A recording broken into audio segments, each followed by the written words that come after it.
Cumprimento a igreja na paz do Senhor, amém? Louvado seja o nome do Senhor, amém? Vamos abrir a nossa Bíblia no livro de 2 Reis, capítulo de número 3. 2 Reis, capítulo de número 3.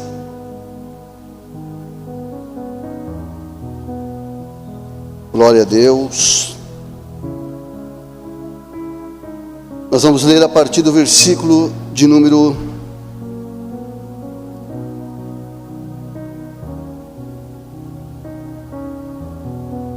15. Obrigado.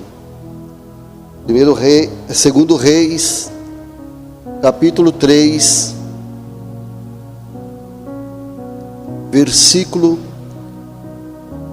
de número 15. Amém?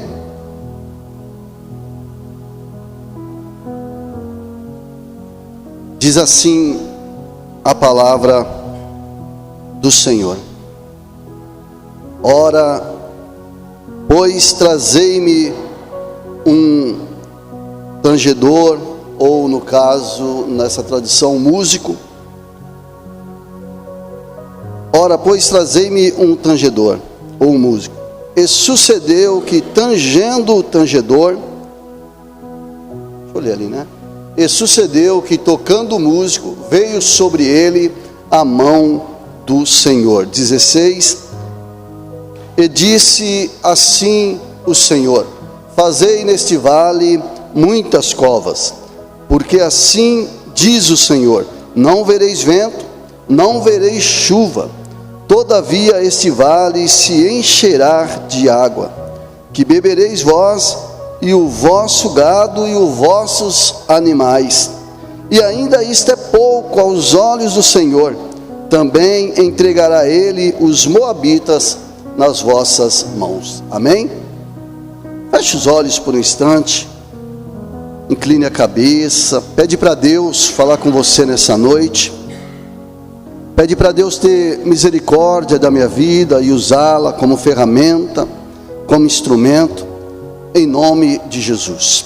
Pai querido e Pai amado, em nome de Jesus Cristo, nós lemos alguns versículos da Tua Palavra, Senhor, e pedimos que através desses versículos lidos, o Senhor possa trazer ao nosso coração uma revelação direta do coração do Senhor, que seja uma palavra de vida, uma palavra de renovação, uma palavra aonde venha nos dar um pouco mais de entendimento acerca do Teu reino, acerca da Tua palavra sobre a nossa vida.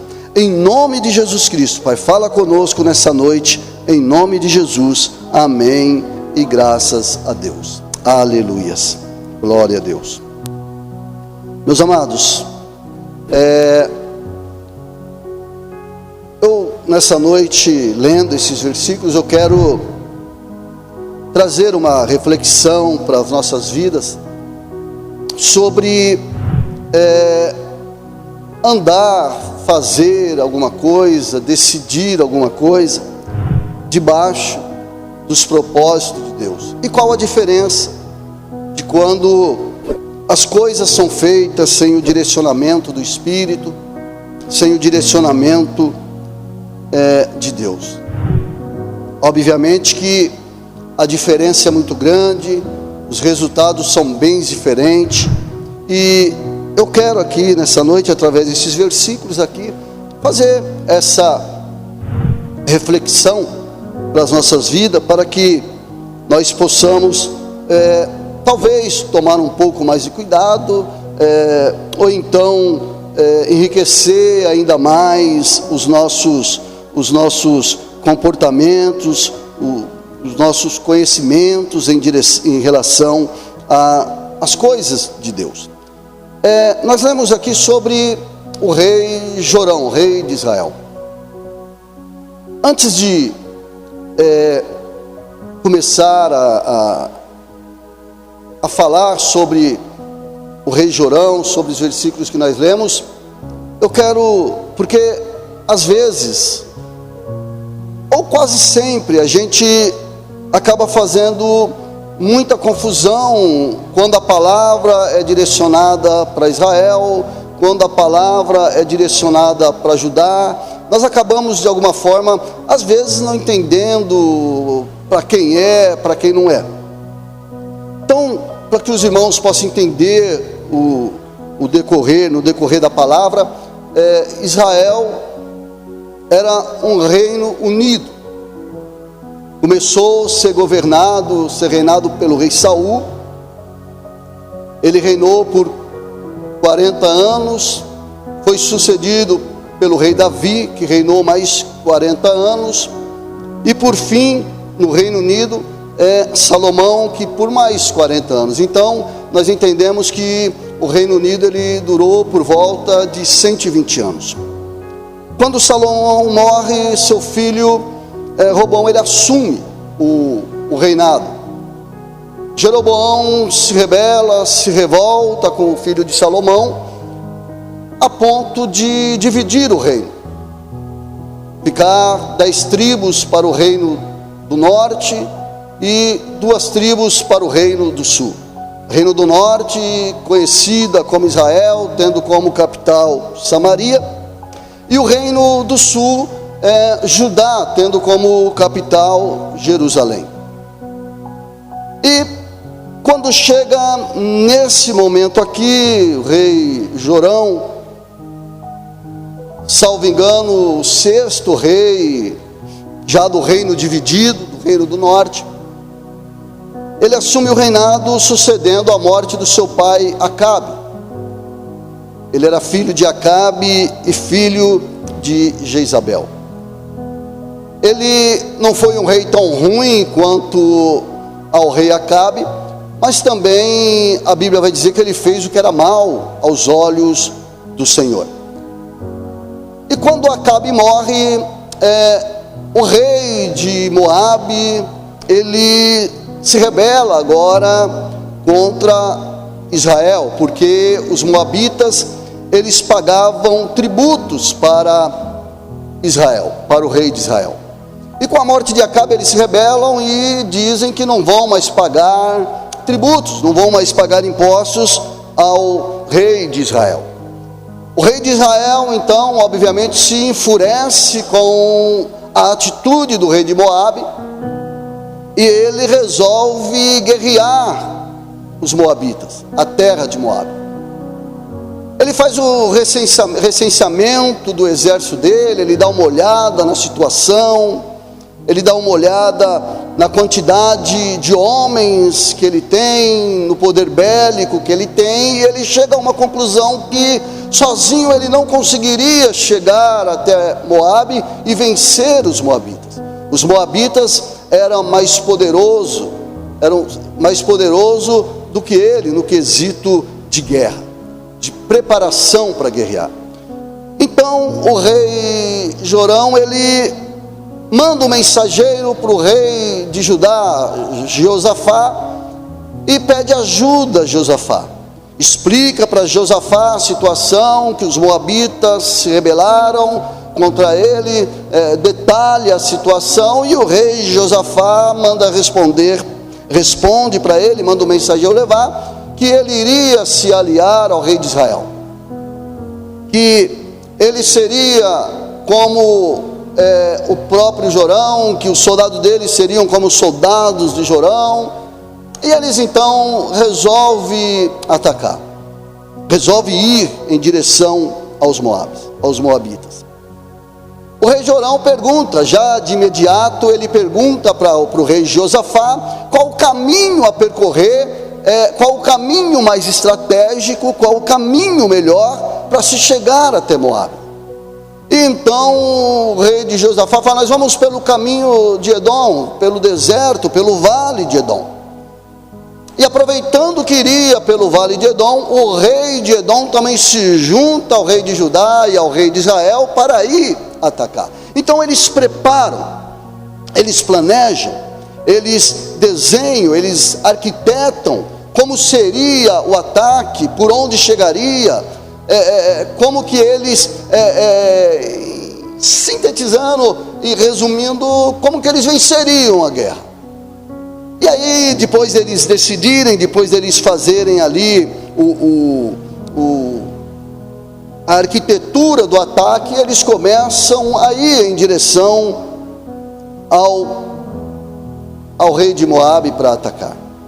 O fato é que eles começam a caminhar, eles começam a ir em direção a Moabe, e passa-se um dia, passa-se 2 dias, passa-se 3 dias, passa-se 4 dias, 5 dias, 6 dias, no 7º dia, acaba a água.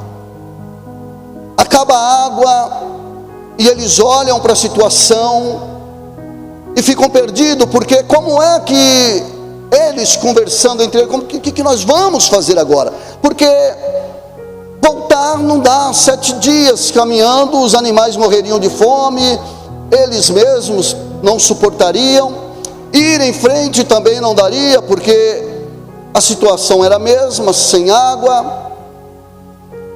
E o rei Jorão começa a amaldiçoar a Deus, ele começa a dizer que Deus mandou os 3 reis, o rei de Israel, o próprio Jorão, o rei de Judá e o rei de Edom, para que os moabitas terminassem com eles ali.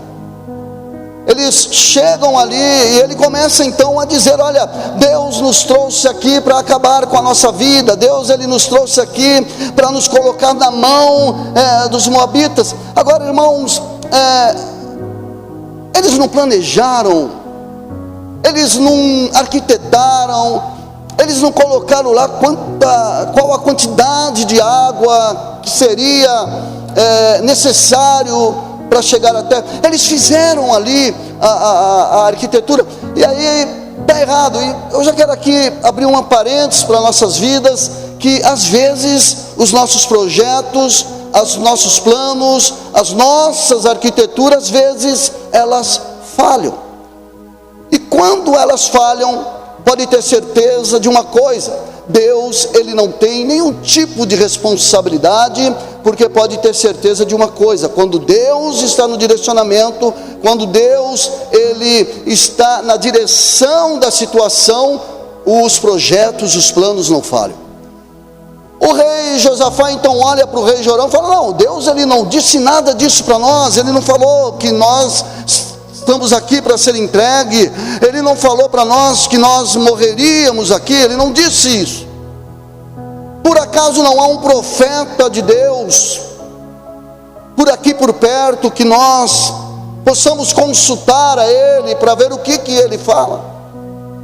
E aí dizem que existe um profeta, e que esse profeta se chama Eliseu. E eles então vão até Eliseu, e quando ele chega lá ao encontro de Eliseu, Eliseu de imediato já olha para Jorão e diz: o que você faz aqui? Por que você não vai consultar os deuses de Baal, os deuses dos seus pais? E aí Eliseu ele olha para Josafá e diz para Jorão: eu só vou ouvir vocês porque em respeito, em reverência ao rei Josafá, porque o rei Josafá, embora estava aliado ao rei de Israel, embora estava apoiando ao rei de Israel, foi um rei bom, um rei que fez o que era bom aos olhos do Senhor. O profeta Eliseu, ele olha para a situação e, parafraseando, eu acredito que ele disse: Deus, ele não, a princípio Deus ele não está nem no meio dessa situação. Deus ele não falou nada, Deus ele não me disse nada, Deus ele não me mandou nada para falar para vocês. Mas como eu sou profeta, como eu sou um profeta de Deus, eu vou dar uma sugestão: chama um tangedor, chama um músico. E aí o músico chega e o músico começa a tocar. E quando o músico começa a tocar, a mão de Deus é estendida sobre aquele lugar. E aí o profeta Eliseu, após os cânticos serem entoados e a mão de Deus ser estendida, ele diz: olha, cavem muitas covas, porque Deus ele vai fazer chover.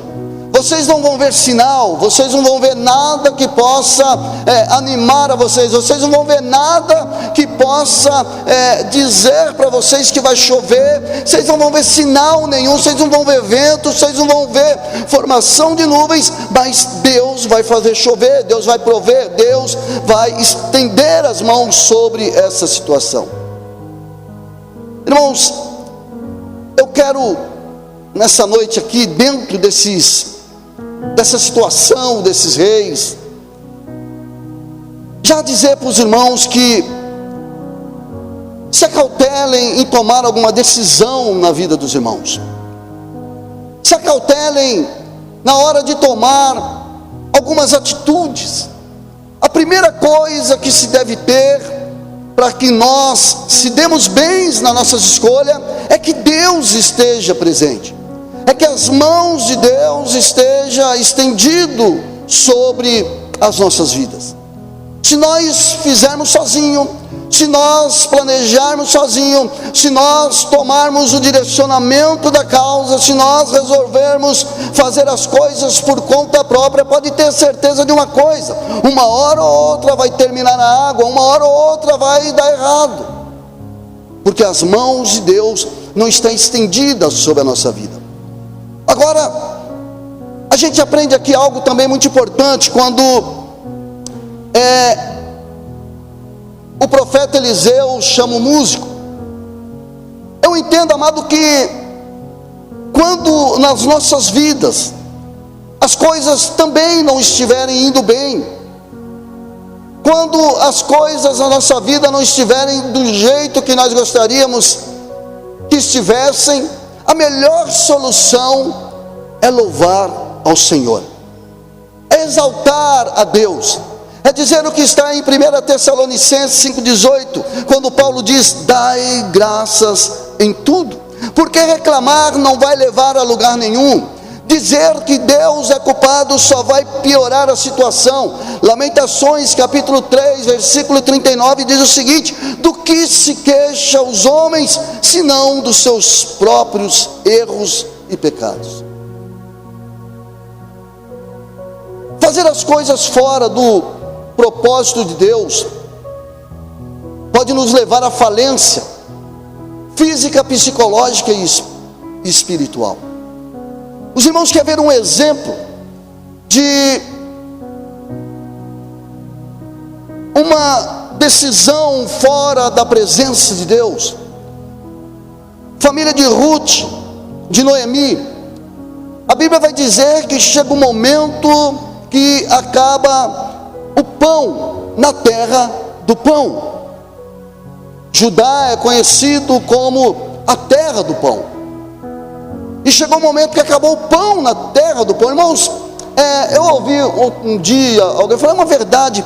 Imagina você chegar em uma padaria para comprar pão, em uma padaria pela manhã para comprar o seu pãozinho, e chegar lá não tem pão. Não ter pão na padaria é algo que não é comum. Mas o que nós devemos entender é que alguma coisa aconteceu.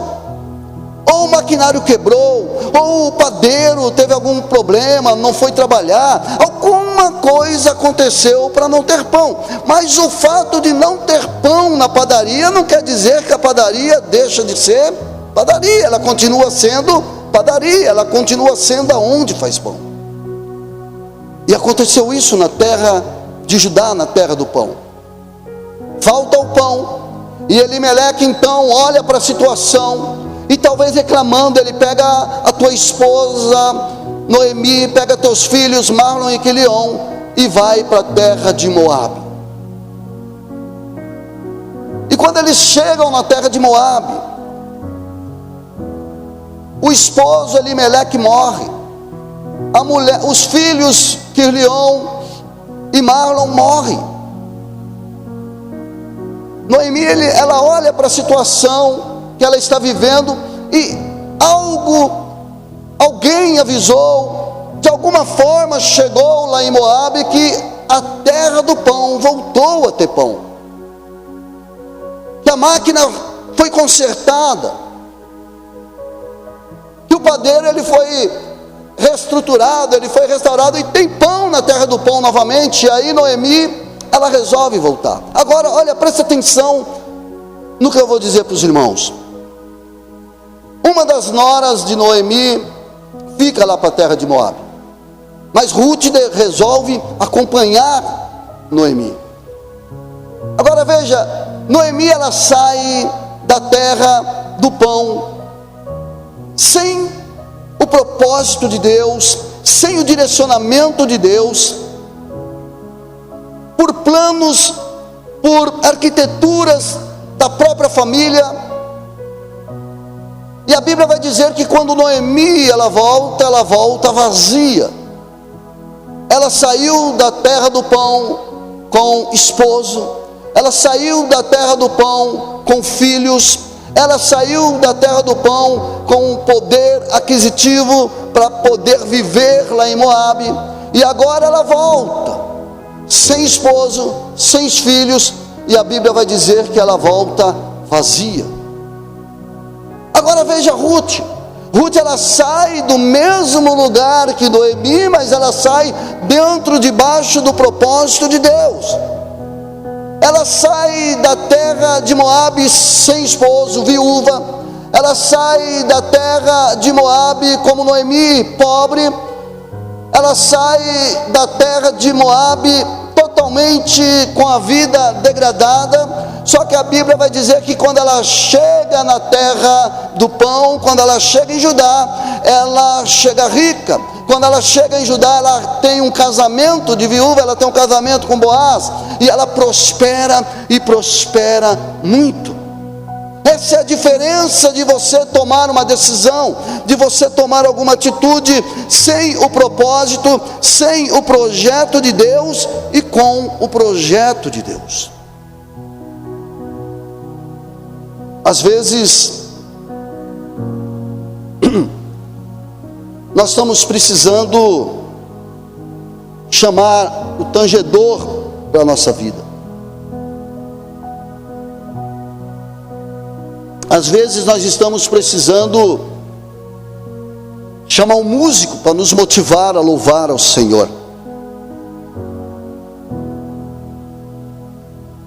A Bíblia, voltando aos reis, vai dizer que, como o profeta disse, aconteceu, choveu, e as covas foram cheias. E aqui eu abro um outro parênteses para a nossa vida, amado. Não somos nós que projetamos as bênçãos para a nossa vida, é Deus. Deus, Ele é o emissor da bênção, Ele é a fonte da bênção. Mas é dependendo do nosso comportamento, é dependendo da nossa posição diante de Deus, que nós recebemos muito ou pouco. Se você furar pouco, é pouca água. Se você furar profundamente as covas, é muita água. E a Bíblia vai dizer que choveu e encheu de água ali as covas. E não só isso, a Bíblia vai dizer que os moabitas vão ao ataque dos 3 reis. E quando eles olham de longe, o reflexo do sol sobre as águas deixa a água vermelha como que de sangue. E o rei de Moabe olha para a situação, os moabitas olham para aquela situação, e eles chegam a uma conclusão: os 3 reis se confrontaram entre si.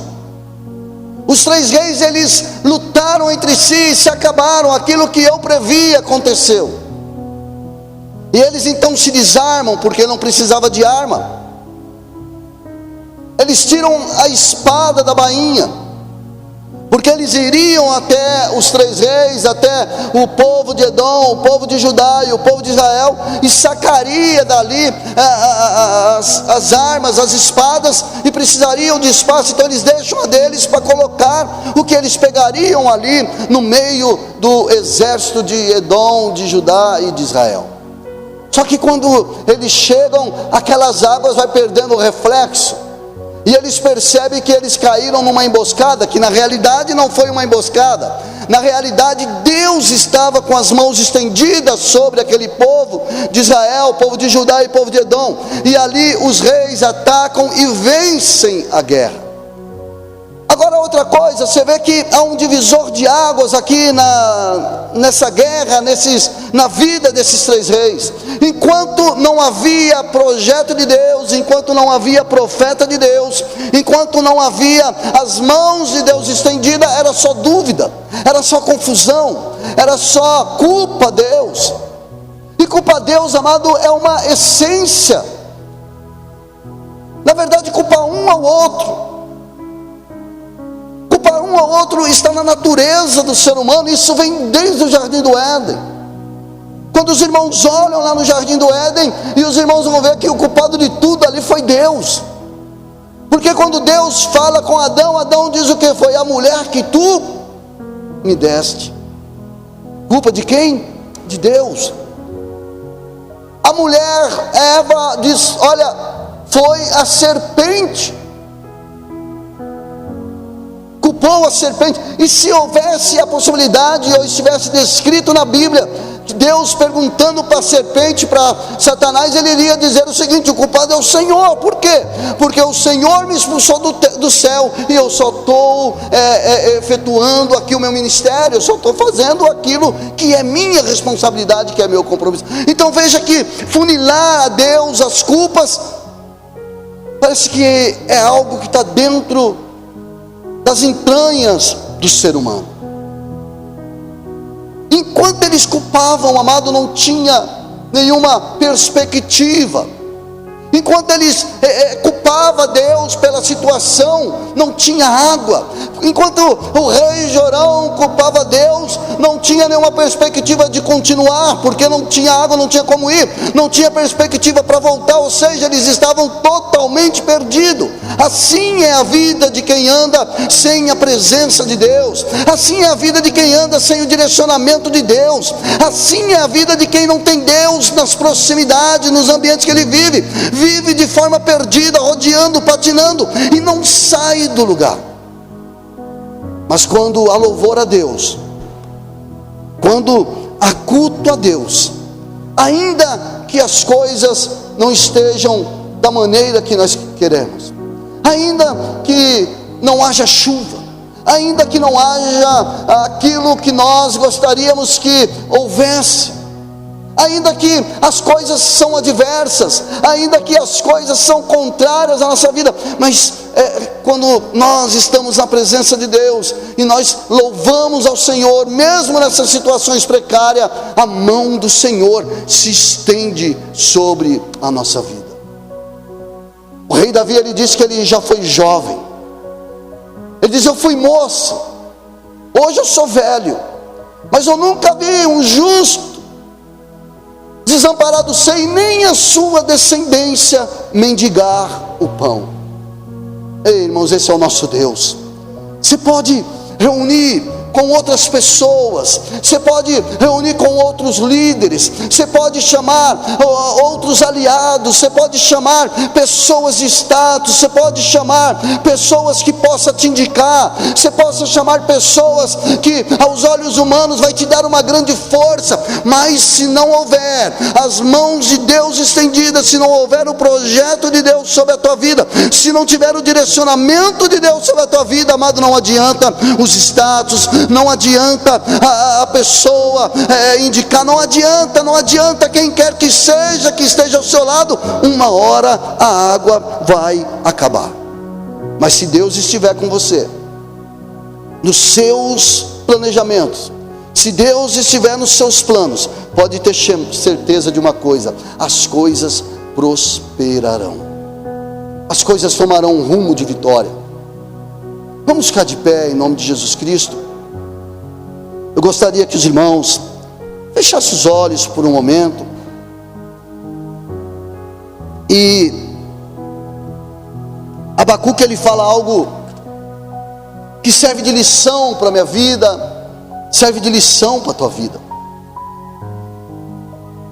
Ainda que a figueira não floresça, ainda que não haja fruto na videira, ainda que a oliveira minta, ainda que não haja gado no curral, ainda que o rebanho seja arrebatado, ainda assim me alegrarei no Senhor.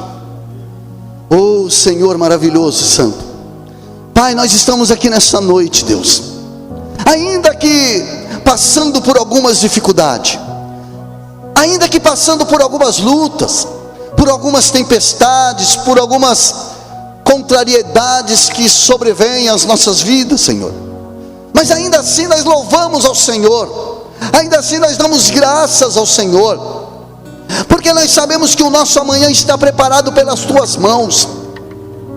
E nós viemos aqui nessa noite, Deus, porque nós confiamos nas providências do Senhor. Nós sabemos que o Senhor é um Deus de vitória, sabemos que é um Deus que não conhece o que é perder uma batalha. Portanto, Deus, em nome de Jesus Cristo, Pai, nós queremos aqui nessa noite sair fortalecido, passando por cima de todas as lutas, de todas as tempestades, Senhor, e dizendo que o nosso Deus é grande e poderoso. Nós queremos sair daqui mais forte do que entramos. Nós queremos sair daqui de mãos dadas com o Senhor, Pai, porque nós sabemos, Senhor querido e Senhor amado, que pode não haver vento, que pode não haver formação de nuvens, que pode não haver sinal nenhum, mas se o Senhor disser, acontece e acontece. Se o Senhor disser, haja, a coisa acontece. Se o Senhor disser, oh, chove, a chuva cai, porque o Senhor é o Senhor de todos os senhores, Pai.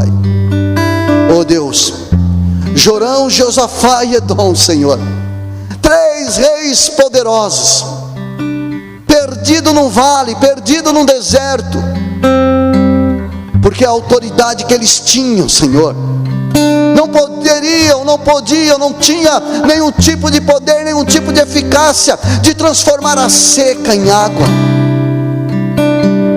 Tiveram que se humilhar a Ti, ó Deus, porque o Senhor é aquele que peleja pelos seus. Oh Senhor, em vão vigia a sentinela, Deus, se o Senhor não for o guarda da cidade, Pai. Em nome de Jesus, Pai, nos fortalece, Deus, em nome de Jesus Cristo. Aleluias, aleluias, glória a Deus. Espírito